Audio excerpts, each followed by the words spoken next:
फिर उसने मुझे ये पूछा, अच्छा आपने कभी गन चलाई है कि नहीं? तो मैंने कहा हाँ जी मैंने गन चलाई है, हमारे घर में लाइसेंस वेपन है, हम सब ने चलाना सीखा है क्योंकि हमारे घर में आर्म्ड रॉबरी हुई थी, 1-2 साल पहले की बात थी। तो वो एकदम से ना चौंक गया कि इसको गन चलानी आती है, और उस वक्त मुझे ये लगा कि ओ मैंने ये क्या बता दिया इसको, मुझे तो अब नहीं एंटर होने देंगे अमेरिका, और ये मुझे तो वापस भेजने लगे हैं अब। अस्सलाम वालेकुम, हमारे चैनल देसी ब्रुकलिन लाइफ में आपको खुशामदीद कहते हैं। आज की वीडियो में मैं आपको ये बताऊंगा कि जब मैं पहली दफ़ा अमेरिका आया था तो क्यों मुझे घंटों तक एयरपोर्ट पे रोक के रखा और मेरे से क्या क्या सवालात पूछे। और आज की वीडियो का आगाज़ इस दुआ के साथ कि हम सब कोरोना वायरस की वबा से महफूज रहें, और जो लोग इससे मुतासिर हैं, बीमार हैं, अल्लाह ताला उनको जल्द अज जल्द शिफा दे। और प्लीज़ प्लीज़ प्लीज़ SOPs को फॉलो करें और अपना और अपने घर वालों का ख्याल रखें। और दोस्तों आप सबका बहुत बहुत शुक्रिया कि आप लोगों ने अब तक इतनी सपोर्ट दिखाई, इतने लोगों ने सब्सक्राइब किया और इतने लोगों ने वीडियोस को लाइक किया। तो हमें मज़ीद सपोर्ट करते रहें, चैनल को सब्सक्राइब करें, लाइक करें और शेयर करें उन लोगों के साथ जिनके लिए फ़ायदेमंद होगी। हाँ जी, तो दोस्तों मैंने आपको जैसे पिछली वीडियोस में बताया है कि मैंने अमेरिका से PhD की है और वो सारी जर्नी तो मैं आपको बता चुका हूँ। आज की जो वीडियो है उसमें मैं आपको वो स्टोरी बताऊँगा जब मैं पहली दफ़ा अमेरिका आया था तो क्या हुआ था। अच्छा जी, ये तारीख थी जिस तारीख को मैं आया था, 26 अगस्त 2013 की। और मेरी पहली फ़्लाइट जो थी ये सुबह के 4:25 पे थी लाहौर के एयरपोर्ट अल्लामा इकबाल इंटरनेशनल से।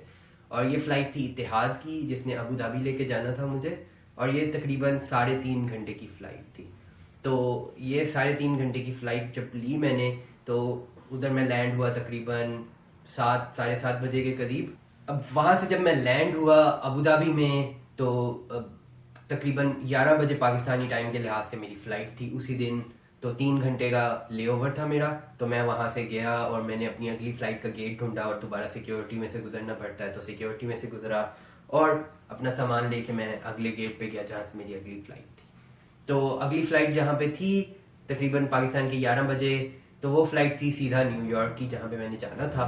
तो वो अबू धाबी से न्यूयॉर्क की फ़्लाइट तकरीबन 13-14 घंटे की फ़्लाइट होती है, ठीक है जी।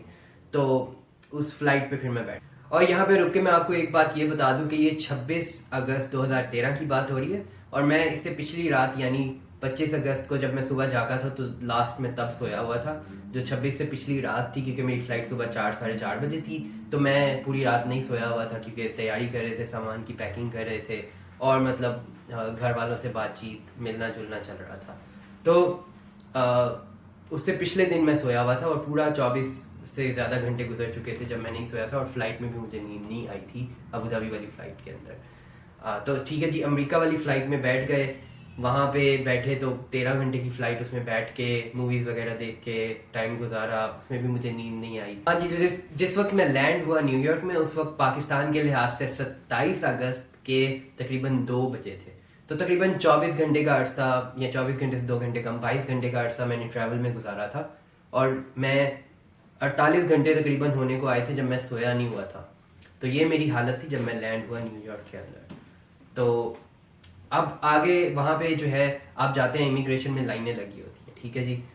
वहाँ पे मैं लाइन में लग गया जैसे लाइन लगी होती है। अब जब लाइन में लगा तो बारी आई मेरी उन ऑफिसर के पास, उनको मैंने अपने डॉक्यूमेंट्स दिखाए। तो वो ऑफिसर जो थे उन्होंने मुझे कहा कि आप ज़रा साइड पे आ जाए, और वो मुझे कागज़ देख के, मेरे कागज़ साथ लेके वो एक कमरे में ले गए और उन्होंने मेरे डॉक्यूमेंट्स मुझसे ले लिए, मुझे कुछ नहीं बताया। उन्होंने कहा यहाँ बैठ जाओ, मेरा सामान कहा साइड पे रख दो, उधर एक सब लोग जहाँ बैठे थे वहाँ बैठ जाओ, और मेरे डॉक्यूमेंट्स मेरे से ले लिए, पासपोर्ट और मेरे जो भी डॉक्यूमेंट्स मेरे पास थे, और उन्होंने एक फ़ाइल में डाले और सामने जाके एक टेबल पे रख दिए जहाँ पे लोग बैठे हुए थे। 3-4 टेबल्स लगी हुई थी और लोग बैठ के वहाँ पे इंटरव्यू कर रहे थे। तो दोस्तों अब आप मेरी सिचुएशन का अंदाज़ा लगाएं, मैं 48 घंटे से सोया नहीं हूँ, मैं पहली दफ़ा एक नए मुल्क में आया हूँ और मुझे कुछ गाइड नहीं किया गया और मुझे वहाँ पे बिठा दिया गया है। तो और कहा गया बस इंतज़ार करें आप। तो मैंने ये नोटिस किया वहाँ पे कि और भी लोग वहाँ पे बैठे हुए हैं, तो उससे मुझे कुछ हौसला मिला, कुछ तसल्ली मिली कि अच्छा ये कुछ नॉर्मल ही प्रोसीजर है, मतलब और भी लोग इसमें इन्वॉल्व हैं, तो मैं अकेला नहीं हूँ एटलीस्ट इसके अंदर। तो जब मैं बैठा हुआ था उन्होंने मैं ये भी ऑब्ज़र्व किया कि सामने जो लोग बैठे हैं वो इंटरव्यू कर रहे हैं बुला बुला के लोगों का। तो वो फाइल पकड़ते हैं, उसमें से नाम देखते हैं, आवाज़ लगाते हैं कि ये बंदा किधर है, वो बंदा आता है, उसको बिठाते हैं और वो फिर बंदे को थोड़ी देर बाद इंटरव्यू के बाद वो जाने देते हैं। तो मैंने कहा अच्छा चलो मेरी भी बारी आ जाएगी, तो मैं सिर्फ बैठता हूँ यहाँ पे और जो है इंतज़ार करता हूँ। अब मैं वहाँ पे जब इंतज़ार कर रहा था तो 1 घंटा गुजरा, 2 घंटे गुजरे, मेरी बारी नहीं आई, तीसरा घंटा गुजर गया, मेरी बारी नहीं आई, 4 घंटे गुजर गए, मैं वहाँ बैठा हुआ हूँ और मेरी इंटरव्यू की बारी नहीं आई। तो हुआ ये था कि 3-4 फ्लाइटें इकट्ठी लैंड हुई थी और उनमें से उन्होंने काफ़ी सारे लोग सेलेक्ट करके इस कमरे में डाल दिए थे, तो सबकी बारी आने में टाइम लग रहा था। अब जब 4 घंटे तकरीबन गुजर गए तो ये जो है उन्होंने भी रियलाइज़ किया कि हम इन लोगों को बहुत देर से बिठा के रखे हैं, कुछ लोग 4 घंटे से पहले से आए हुए हैं, तो हम इन लोगों को कोई फैसिलिटी दे दें, कोई पानी नहीं, कोई पूछ रहा नहीं है, कोई कुछ नहीं है वहाँ पे। उन्होंने ये सोचा कि हम इनको ऑप्शन दे दें कॉल करने की, तो उन्होंने अनाउंसमेंट की कि अगर आप किसी को कॉल करना चाहते हैं तो आएँ, हम आपको फ़ोन देते हैं, आप उसको कॉल कर लें, अपने मोबाइल यूज़ नहीं करने आपने। तो उस वक्त ये मेरे दिमाग में चल रहा था कि मुझे कुछ लोगों ने लेने आना था, हमारे रिश्तेदार इधर रहते थे अमेरिका के अंदर, तो उनको मेरी अम्मी ने कहा था कि आप आके मेरे बेटे को पिक कर लीजिएगा, पहली दफ़ा अमेरिका आ रहा है। तो वो बाहर इंतज़ार कर रहे होंगे, मेरे पास कोई फ़ोन नहीं है। तो मैंने फिर जब उन्होंने ये कहा कि आप आके फ़ोन कर लें, तो मैंने उनका नंबर अपने पाकिस्तान वाले फ़ोन में जिसमें थोड़ी बैटरी बाकी थी निकाला और मैं आया और मैंने उनको कॉल की और मैंने कहा जी मैं यहाँ पे बैठा हुआ हूँ और मेरा इंटरव्यू का इंतज़ार कर रहे हैं, इंटरव्यू का मैं इंतज़ार कर रहा हूँ, तो आप को बस ये बताना था मैंने। तो उन्होंने कहा हम तो परेशान हो गए बाहर खड़े खड़े और तुम्हारे घर भी फ़ोन कर दिया हमने कि तलाल आया है यहाँ पे या नहीं आया, तो वो तो तुम्हारे घर वाले भी परेशान थे, तो हम उनको भी बता देते हैं। तो फिर उन्होंने पीछे घर वालों को फ़ोन करके बताया क्योंकि वो भी परेशान थे कि अभी तक तलाल बाहर नहीं निकला। तो बेसिकली ये जब मैंने कन्वे कर दिया उनको कि मैं अंदर ये इंटरव्यू के लिए रुका हुआ हूँ, इन्होंने मुझे रोका हुआ है, तो फिर तो थोड़ी तसल्ली हो गई घर वालों को भी कि चलो कुछ नॉर्मल ही प्रोसीजर चल रहा है, मिसिंग नहीं हो गया, एकदम से गायब नहीं हो गया इस दुनिया से तलाल। अच्छा जी, तो फिर जब ये हुआ तो फिर जाके मैं कॉल करके बैठ गया, तो उस कॉल के तकरीबन आधा घंटा बाद 15-20 मिनट बाद मेरी बारी भी आ गई इंटरव्यू की। तो जब मेरी बारी आई तो मैं उठा उन साहब के पास गया, तो वो एक सफ़ेद फार्म अमरीकी, सफ़ेद मतलब गोरा अमरीकी था, जो मर्द था, वो इंटरव्यू कर रहा था मेरा। अब उस बंदे ने मेरे से इंटरव्यू में पता नहीं क्या क्या सवाल पूछे, एक दो जो मुझे याद हैं वो मैं आपको बताता हूँ। उसने पूछा कि आपने कभी कोई मिलिट्री ट्रेनिंग तो नहीं ली, और उसने ये पूछा कि आप कैश कितने पैसे लेके आए हैं। तो मिलिट्री ट्रेनिंग तो मैंने नहीं कोई ली हुई थी कभी। फिर उसने जब कैश का पूछा तो मैंने उसको बता दिया मेरे पास तकरीबन $1000 कैश है, ज़्यादा नहीं है मेरे पास क्योंकि मैं इधर स्कॉलरशिप पे पढ़ने आया हूँ, तो मुझे पैसे यहीं से मिलने वाले हैं। तो उसने कहा अच्छा ठीक है। तो उसके पास सारे मेरे डॉक्यूमेंट्स डेटा ऑलरेडी था। फिर उसने मुझे ये पूछा अच्छा आपने कभी गन चलाई है कि नहीं। तो वो मेरा दिमाग उस वक्त 48 घंटे में इतना, मतलब मेरे पास कुछ ये भी ताकत नहीं थी कि मैं कुछ बना के बात बोलूँ। मैंने कहा हाँ जी मैंने गन चलाई है, हमारे घर में लाइसेंस वेपन है, हम सब ने चलाना सीखा है क्योंकि हमारे घर में आर्म्ड रॉबरी हुई थी 1-2 साल पहले की बात थी।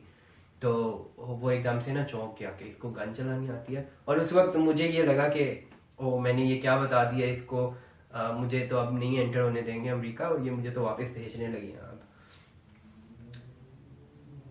तो खैर उसने जब मेरी एक्सप्लेनेशन सुनी तो उसने अच्छा एकदम से चौंक तो गया, लेकिन उसने सारा नोट कर लिया अपना जहाँ वो नोट कर रहा था। जब वो नोट कर लिया उसने, उसके बाद एक दो आधा सवाल उसने और पूछा और उसने उसको कहा मेरा पासपोर्ट पकड़ा और ये स्टैंप लगा दी। ये स्टैंप मैं आपको भी दिखा भी देता हूँ जो उसने लगाई थी। अच्छा तो वो स्टैंप लगी तो उन्होंने कहा जी जाएँ। तो मैं जब निकला तो मैंने एक ऑफिसर से पूछा किस तरफ एग्जिट है, मुझे ये भी पता नहीं था। तो उन्होंने कहा ये बैगेज क्लेम पे आप जाएं, अपना सामान लें और निकलें यहाँ से।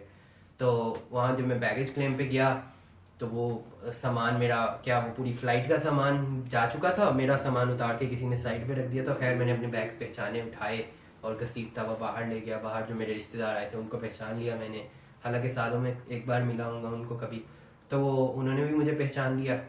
तो खैर वो हम निकले एयरपोर्ट से बाहर और फिर उनके घर चले गए, और ये था पूरा वाक़या जो हुआ जब मैं एंटर हुआ।